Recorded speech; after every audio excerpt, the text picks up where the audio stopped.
Good morning guys, मैं Shivani Gurjar national career academy के YouTube channel पर आपका हार्दिक स्वागत करती हूँ।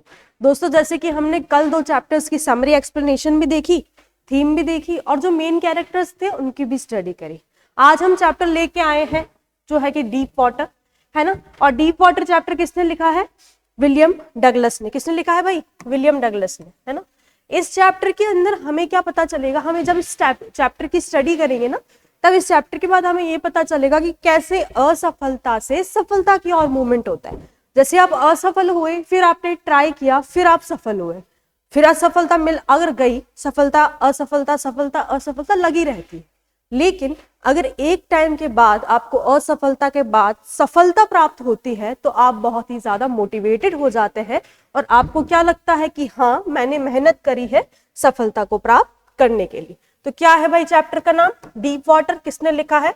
William Douglas. अगर आपको पूछ ले कि who is the writer of the chapter, तो आप क्या बताएंगे? विलियम डगलस बताएंगे। ठीक है, चलिए। विलियम डगलस ने ये चैप्टर लिखा है, चैप्टर का नाम है डीप वाटर। ठीक है, समझ में आया? चलिए हम स्टार्ट करते हैं पढ़ना इसकी समरी। अच्छा, ये समरी के जो नोट्स है ना, ये बहुत ही शॉर्ट फॉर्म में, चैप्टर का बहुत बड़ा चैप्टर था, उसको शॉर्ट फॉर्म में लाके आपको दिया गया है ना। ये क्या है बेटा आपके लिए? ये है आपके लिए शॉर्ट समरी। क्या है?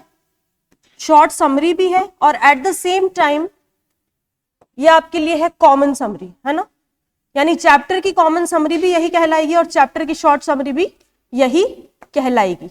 ठीक है, तो इससे इसको रिलेट करते, इसको जोड़ते अगर आप कोई भी आंसर लिखते हैं ना, तो आपका आंसर बोर्ड गलत नहीं करेगा। चलिए पढ़ते हैं।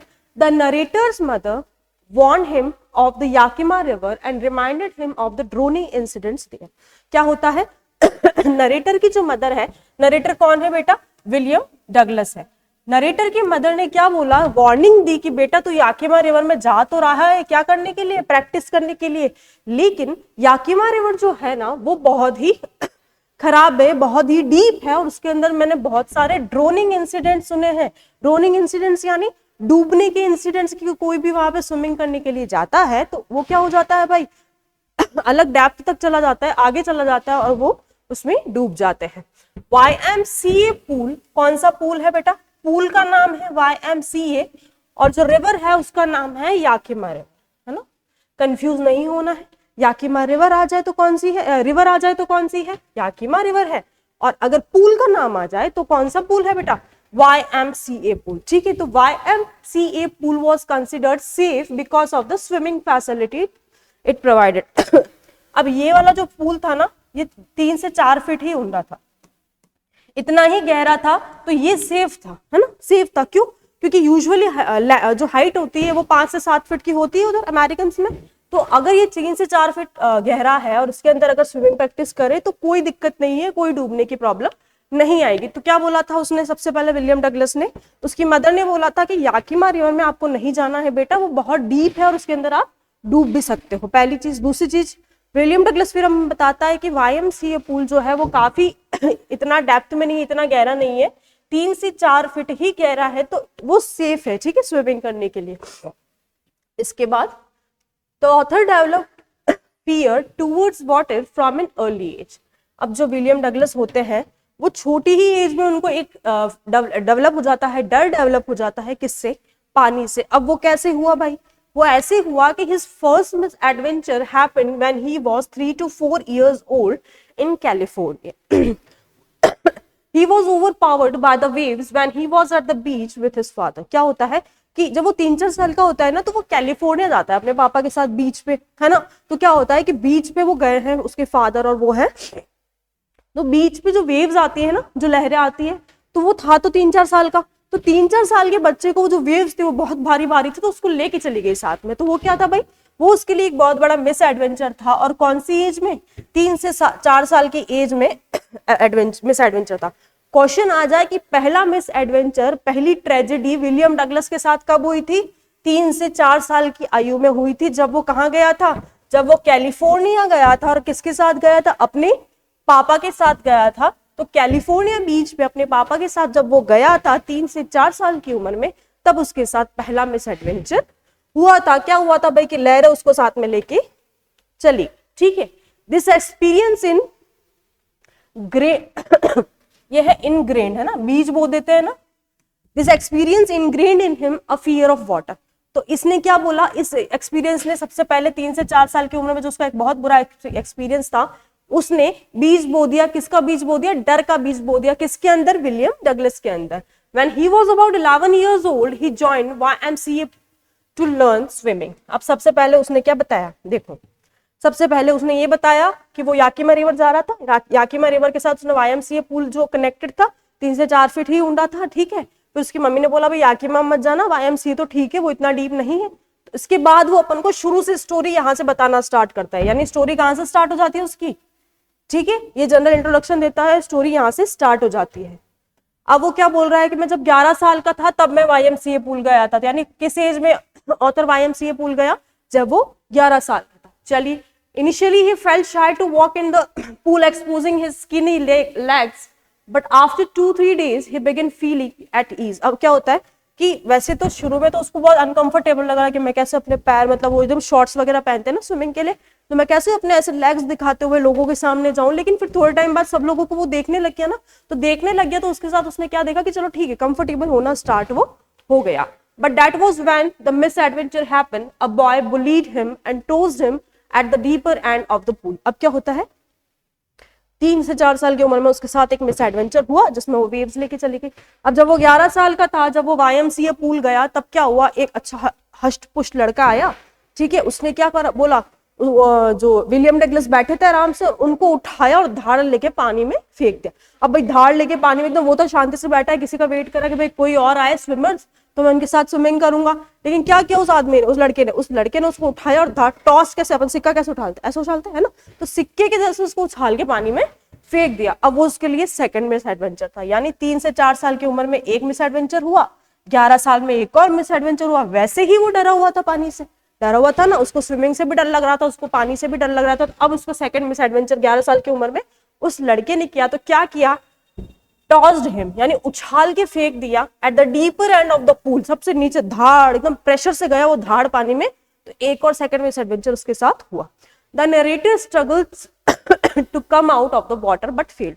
अब नरेटर जो था वो YMCA पूल सीखने ही गया था, है ना, उसने सीख तो नहीं लिया था, सीखने ही गया था। तो उसने पूरी अपनी एनर्जी लगाई, पूरी अपनी ताकत लगाई क्या करने का, कि भाई वो पानी से बाहर आ जाए। जैसे तैसे वो कर सकता था, जो चीजें उसको आती थी, जितनी चीजें उसने सीखी थी, उन सारे से उसने अपने आप की एनर्जी, पूरी ताकत लगाई, पूरे एफर्ट्स लगाए, बट वो नहीं निकल पाया, वो फेल हो गया। एज ही सैंक, अब सुनना इस चीज को, ये पानी के अंदर का एक्सपीरियंस है ना विलियम डगलस का। As he sank he thought of reaching the bottom of the pool. सबसे पहले जब वो डूबा तो उसने सोचा कि मैं सबसे डीप, सबसे अंदर, यानी बिल्कुल डेप्थ पे आ गया हूँ, बॉटम में आ गया हूँ पानी के, यानी पूल के, है ना। And making a huge jump. अब वो क्या सोच रहा है कि मैं पानी के यहाँ पे नीचे सतह पे हूँ, मैं एकदम कूदूंगा, एकदम जंप लगाऊंगा। Lying flat on the surface. अब क्या बोलता है कि मैं ऐसे बिल्कुल लेट जाऊंगा, फिर एकदम अपने आप को ऊपर की तरफ प्रेशर करूंगा। Paddling and swimming to the surface safely, but that was not to be. अब वो अपने माइंड में इमेजिन कर रहा है, क्या इमेजिन कर रहा है, पहले तो मैं एकदम खड़ा हूँ और मैं जंप मारता हूँ ऊपर की तरफ, ठीक है, वो नहीं हो पाया। फिर सोचता है कि मैं सरफेस पे ऐसे एकदम लेट जाऊं, जैसे भी हूँ वैसे लेट जाऊं, और लेट जाऊं, फिर पैडलिंग करूँ, स्विमिंग करूँ, तो भी मैं ऊपर पहुंच जाऊंगा। लेकिन वो सब उसके थॉट्स थे, वो नीचे की तरफ था, है ना, उसको स्विमिंग नहीं आ रही थी, तो वो बिल्कुल बॉटम ऑफ द वाटर था और वो एकदम ऊपर अपने आप को नहीं ला पा रहा था। बस ये उसके क्या थे, थॉट्स थे, लेकिन वो पॉसिबल नहीं हो पाया उसका ऊपर आना। He jumped again and again, unable to breathe in air. He tried many times, but he started sinking again. This happened for 3 times until he lost consciousness. इसके बाद क्या होता है, विलियम डगलस ट्राई करता है, सारे एफर्ट्स लगा लिए उसने, सरफेस पे आ गया, जंप कर दिया, सोचा उसने कि मैं कॉक के जैसे, कॉक होती है ना, कॉक को अपन फेंकते तो एकदम बाउंस होके ऊपर आती है, टेनिस बॉल बाउंस होके ऊपर आती है, तो वो सोचता है कि मैं कुछ ऐसे ऐसे करूं तो क्या पता मैं ऊपर आ जाऊं। लेकिन कुछ भी नहीं हुआ। ऐसे एफर्ट्स उसने 3 से 4 बार लगाए, अपने आप को बचाना चाहा, लेकिन हुआ क्या, एट द एंड वो बेहोश हो गया। जब तक वो बेहोश नहीं हुआ, जब तक उसको सांस लेने में तकलीफ नहीं हुई, तब तक तो उसने सारे एफर्ट्स लगाए। लेकिन जैसे ही उसको सांस लेने में तकलीफ होने लगी और वो बिल्कुल ही बेहोश हो गया। He almost got drowned that day, but was luckily rescued in the end. फिर क्या, वो ऑलमोस्ट डूब गया था, उसको लगा था मैं तो गया, खत्म, मैं तो मर गया हूँ, मेरे को मौत ने बुला लिया, and I am into the death.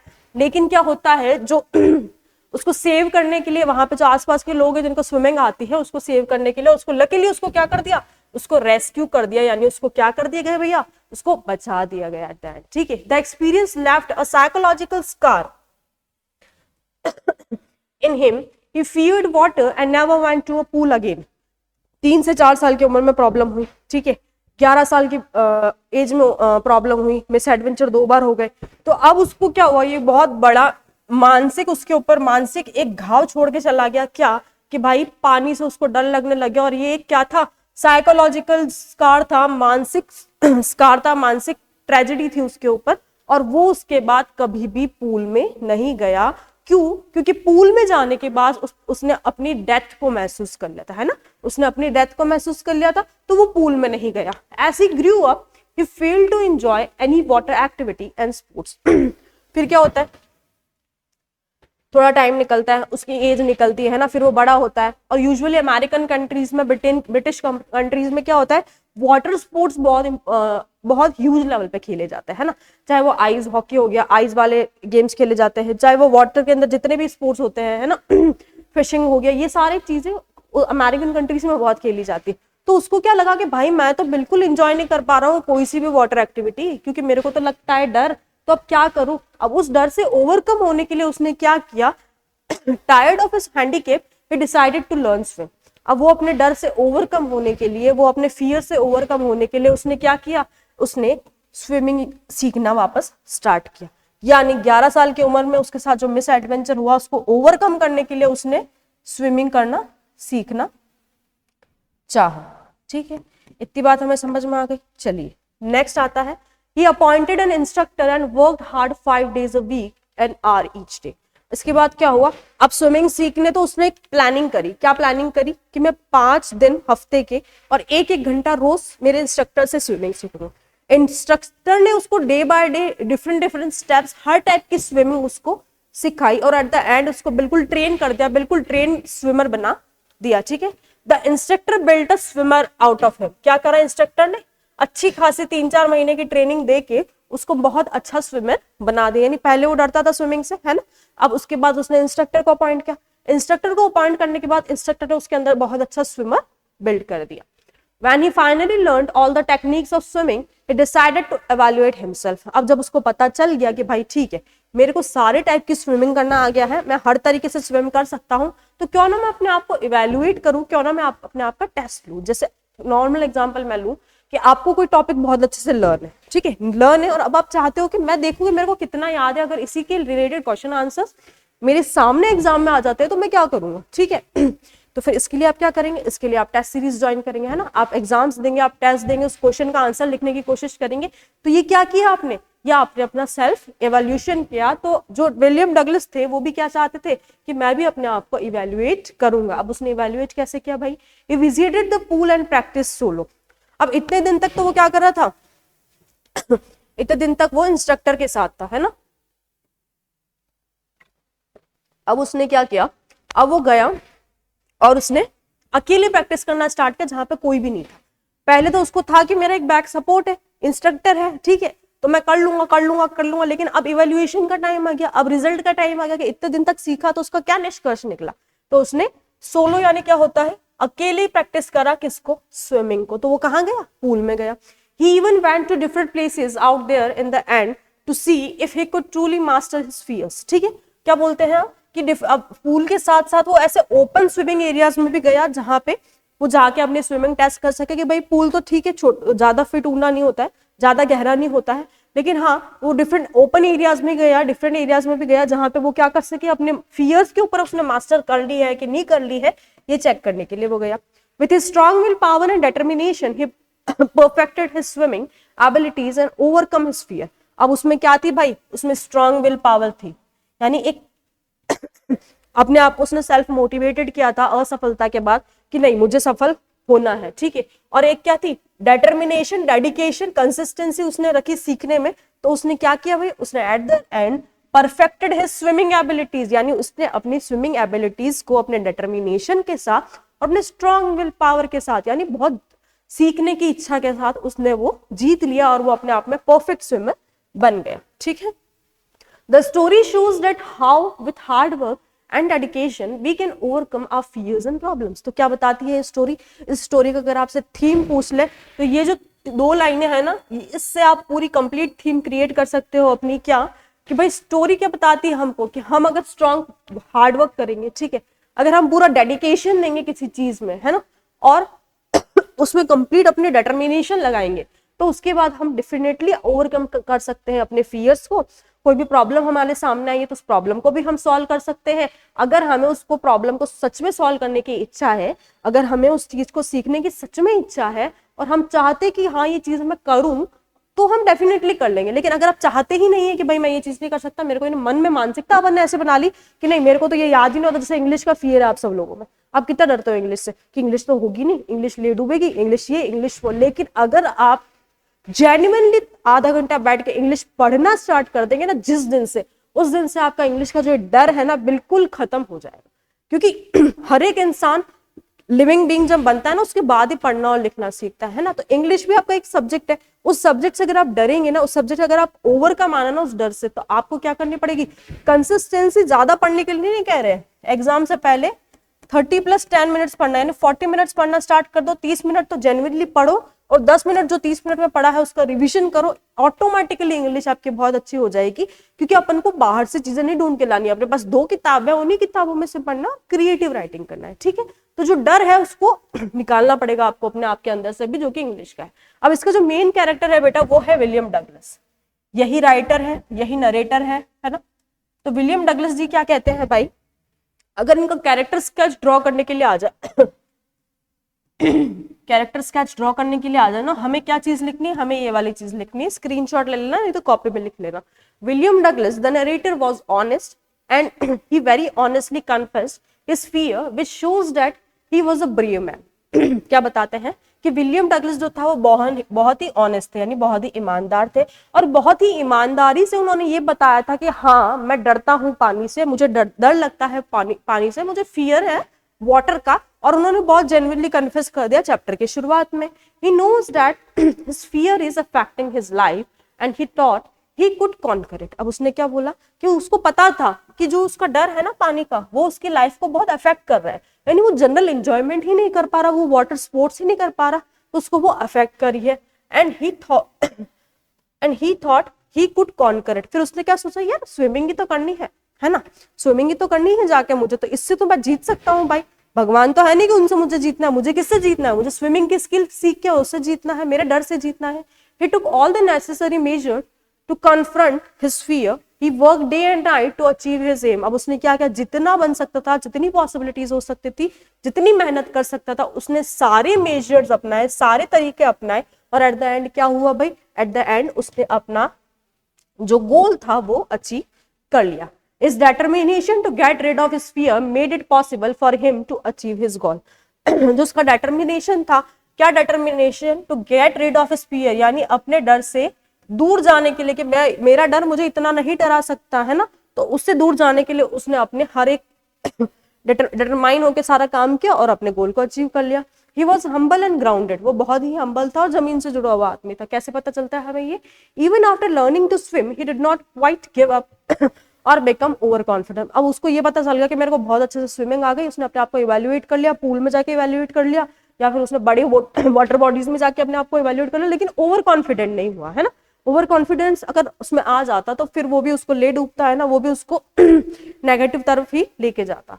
He evaluated himself and checked if his learning really made any relevant difference. क्या बोलता है कि at the end of the chapter हमें क्या पता चलता है कि वो अपने आप को इवैल्यूएट करता है और ये देखता है कि हाँ भाई मैंने जितना सीखा है, मैंने जितना याद किया है, उसके बाद मुझे आता है कि नहीं आता है। तो हमेशा हमें अपन को अपनी लाइफ में क्या करना है भाई, अपन को अपनी लाइफ में कभी भी गिव अप नहीं करना है। अब ये चैप्टर विलियम डगलस का है, वो शुरू में 3 से 4 साल का ही था जब उसको डर पैदा हो गया था पानी का, ठीक है। 11 साल में उसको एक और मिस एडवेंचर हो गया, तो उसके बाद थोड़े टाइम बाद उसने स्विमिंग बिल्कुल छोड़ दी। अब उसने स्विमिंग छोड़ दी तो उसको लगा कि मैं एंजॉयमेंट नहीं कर पा रहा लाइफ में, तो उसने क्या बोला, नहीं यार ये चीज मुझे कैसे अफेक्ट कर सकती है ना, ये चीज अगर मुझे अफेक्ट करेगी तो फिर मेरा मतलब ही क्या है। तो उसने strong will power, dedication, determination, जितना भी जो भी सब कुछ हो सकता था, सारे नेसेसरी मेजर्स अपनाए और at the end of the day उसने स्विमिंग सीखी और उसने स्विमिंग बिल्कुल परफेक्टली कर ली। इसके अंदर से जो क्वेश्चन आ सकता है बेटा वो क्वेश्चन एक तो आएगा कैरेक्टर स्केच का, है ना,